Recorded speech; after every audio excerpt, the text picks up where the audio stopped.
So before we start the part 3 today, I want to talk about something. Let's call it just a short jibber jabber. I'm just gonna like a sip of coffee here first.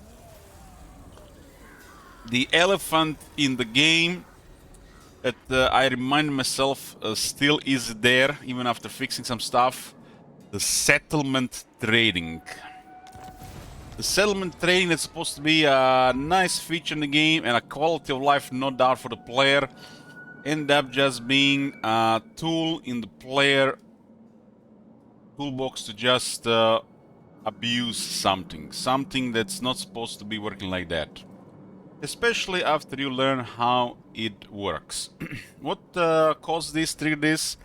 Well, I got the Karakazgal from the Skaven, and not just because I got Karakazgal. Karakazgal is a rich city, but because I got the Misty Mountain, which is connected to Lamia, but not connected to Devil's Backbone, but it's adjacent to Devil's Backbone, and Torek used to own it. I think the fact it is adjacent but not connected, and Torek used to own it, we should be able to give it to him. But we couldn't. This was Flag 1, Red Flag 1, and Red Flag 2 was Karak Asgal trade. Just because Tlaco comes from the jungle south and they have adjacent settlement, it works. So these rules don't really serve anybody. Don't really serve anybody and don't really give any quality of life. There should be more factors to these rules. The factors like who used to own it and the adjacency to a province, not just being connected to another province. This would be a quality of life. What is wrong with it? What is wrong with it? Basically, it's overvalued. It's overvalued, and this opens an abuse. This opens an abuse, which makes diplomacy much less rewarding than it used to be. This coming from somebody who thinks and knows that diplomacy in Warhammer 2 works. Just you have to pay attention to it and offer some money. But that's not quality of life. They wanted to add quality of life. And I'm talking about trading settlements, talking about everything else. So for example, you can see Lamia here. Lamia is here is worth at 120. Literally at 120, they would literally do whatever they do, except, they might not trade some of their settlements for it. These settlements might not make even any sense. Like, Orion's camp is next to worthless, and Lamia is a rich city. So why is it minus 48? That brings, even another problem. The how the settlements are available by the AI, it's off. It should make more sense and should be a little bit also random, make it a little bit more unpredictable. So not only player knows how it works and player gets advantage from it. Basically, if you guys don't know how it works, if the AI has military buildings, it will overvalue it. If you have military buildings in your settlement, it will overvalue it. And then there is a factor of economic value, which also is off very high. That also in some cases makes no sense. What settlement trade was supposed to be used for? It was supposed to be used for complete the incomplete provinces when your ally might get a region that you don't control. Like in case of the Jungle of the Gods, we have captured Sodex's Trail and we're moving towards the other ones, but Teclis captured them first. So there is no way we get this without a war. But we could have offered the Sodex's Trail to Teclis or something. In this case, we got a defensive alliance out of it. And, this seems like, fine. In the case of Blightwater, which is a war zone with the Skaven, it's adjacent with the Tic-Tac-Toe. We used to control these other territories. So Karak Azgal is a high valuable province because it has access to gems. So this should be worth something. But right now, unless you have South-Send controls or house rules, this can always just be used to gain some kind of advantage. Lower pressure or get lots and lots and lots of money. Because they don't care about the gems in there, they'll care about if there are any military buildings in there. And also, sometimes a high value if it's a capital or not. There's a couple of factors, but it usually is military buildings and some questionable factor value on the economic power. So, What we want the settlement trade to be? We want it to be a thing that makes sense. I will give you an example of what makes sense. Let's say Kingdom of the Beast, I control the Temple of Skulls, Cursed Jungle, and the AI controls the Serpent Coast. The quality of life here should be that it should be possible to get a Serpent Coast in a easier way, possibly a one-time big payment, or helping them with joining wars, or doing a mission, or allegiance, or something like this. But the moment the AI builds a couple of military buildings in there randomly, because they're never gonna visit this place, but they do build it anyways, you will never be able to trade this element. And this is what this is supposed to be. You getting settlements that are contesting your province from a neutral faction or AI without going to war. These settlements not being overvalued just because of the type of buildings are in there, but there should be other factors influencing it. If I'm their ally, how high relations are, who used to own this settlement, stuff like this. These are all big factors. We don't want Luen swooping in, taking a part of Reichland just because the orcs have raised it. An example. And this would be the case for this province. Another case would be helping the AI, helping return territories to the AI. Like if they lost the territories, even if they're no longer adjacent, you should be able to return the settlement not to the adjacent faction, but who used to own it as well. There is a connection between the provinces, there's adjacency between the provinces and who used to control it, and only in one of these cases the settlement trade works. It should work in all three. That would be a quality of life. So the settlement buildings should not really influence this as a primary thing from the side of the AI and some of the player. This is open to some serious abuse and it diminishes the game. You lowers the reward of playing the game by you acquiring resources and settlements and working hard to get the treaty going or alliance going in the game, especially on the legend difficulty. With this other AI, the fixed AI, the AI that should be in the game, diplomacy is harder, so you need to work more towards it. And if a faction is a little powerful, that should be a thing. You should not just be able to get a settlement, give it to them, and get a defensive or a military alliance. While in the faction with the Teclis, it makes sense. We just giving a little bit of money would have worked. But with Tlaka, we would have to work way more to get actually a military alliance, other than just giving them Karak Azgal. Well, I think giving them Karak Azgal for a military alliance is fine, considering their presence in the area, so it's not like we just dumped a settlement that was about to lose to Skaven. It has gems. This is valuable. This is really valuable, and in a long campaign, this is lots of money. You can do crunch some numbers, but settlements are worth a lot of money. Usually, any settlement is worth over 20,000, no matter what it does. The one that can make money are worth way more, but the player knows how long a campaign will play. The AI doesn't know that. So there's a thing there as well. So this should definitely be looked at. What was not all right here, military alliance was fine, although it felt a little bit cheap. The not was all right that they gave us also over 20,000 gold on the top of the alliance. And I am not a fan of this. I'm not a fan of this. It feels cheap. It feels cheap when a feature that's supposed to add quality out the game is a little there just to give snowball/advantage to the player and nothing else. There are some situations where you could trade a settlement in a really poor shape and offer some money and buy it. But the problem is, if you guys don't know how diplomacy works, let's check here. First we drink, then we talk. So Maharak is at 75. You have 10 million gold in your treasury. 75 will not do anything. First, the AI does not respect your gold. The more you have, the less it's worth. The second, unless this value is 15 or lower, it will never work for money. Never. So you have to offer other things. Alliances, joinings of war, breaking of treaties, and money at the same time when you're trying to buy a settlement. So buying settlement is just awful, and it needs to be corrected. This should never be at 75. Them controlling all of it, even having at 50 value is very high. But just imagine it was a Serpent Coast and it was still 75. That would just be brain damage.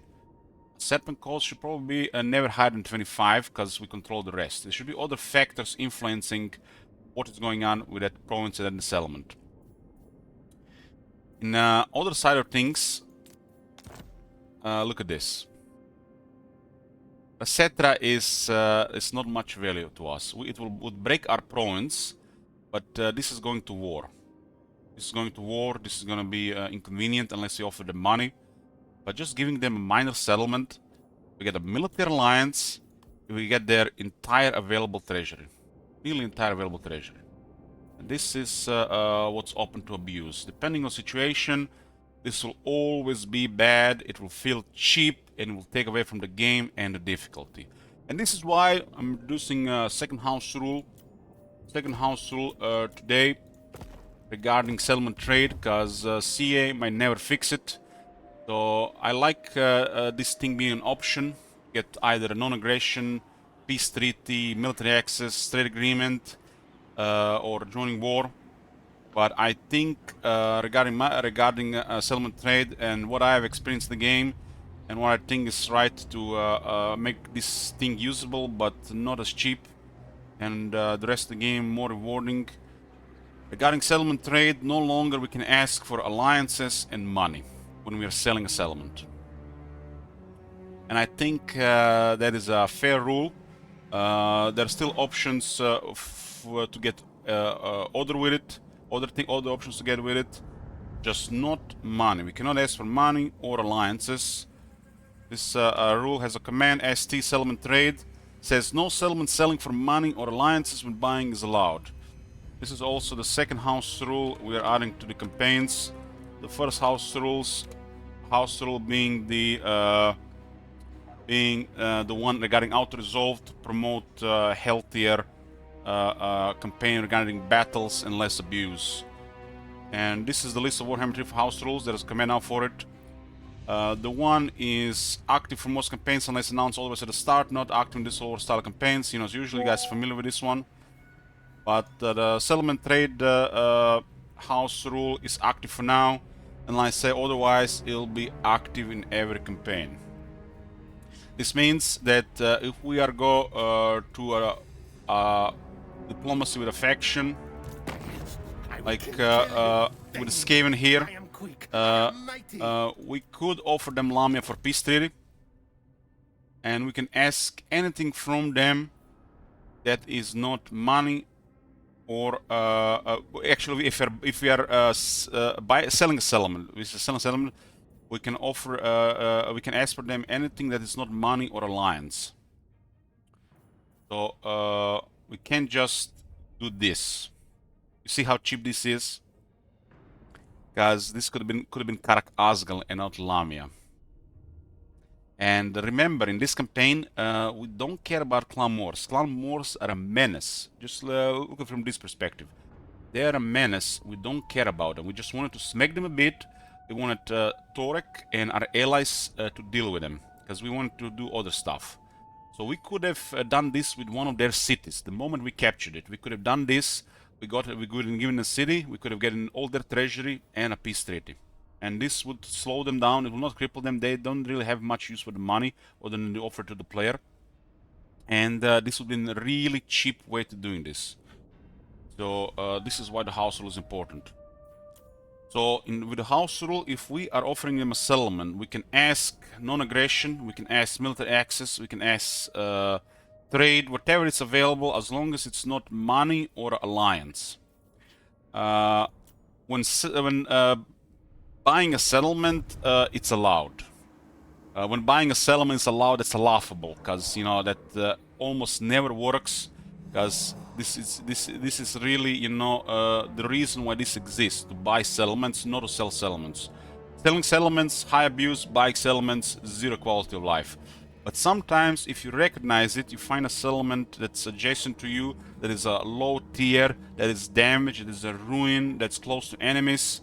And that settlement will have next to no value, and buying that settlement there might be possible, but it will still be in a super favor of the AI and not in your favor. It will ask a lot for it.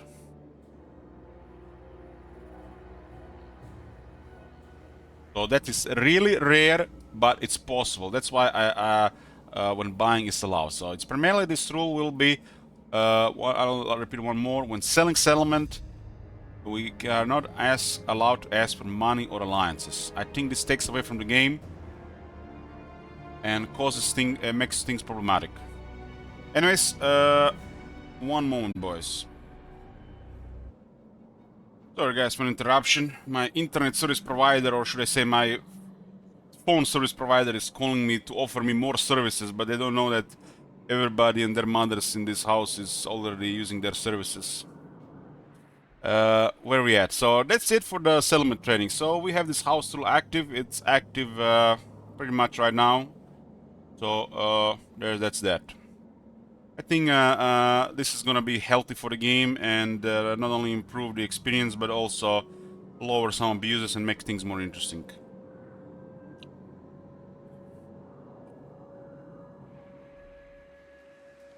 Some factions will have harder access to money, and they will not really care about those settlements, especially regarding you know, if you decide a short or long campaign. There's literally just a snowball there happening and nothing else. Feels really cheap when you get a huge amount of money for nothing. Like we did there with Karak, Asgal and Tlako, just a reminder. We could have just, you know, we have a lot of money right now, but getting that 20 extra thousand just felt off to me, so just reminded me of that.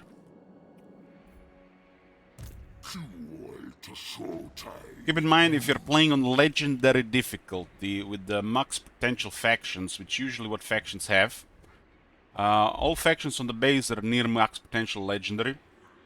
They really don't have any use for the money if they're doing well. So they'll just pile it, and that sum will be at some point available to the player and then usable for a settlement trade or something. The player just get access to a ridiculous amount of money that the AI will not use for anything.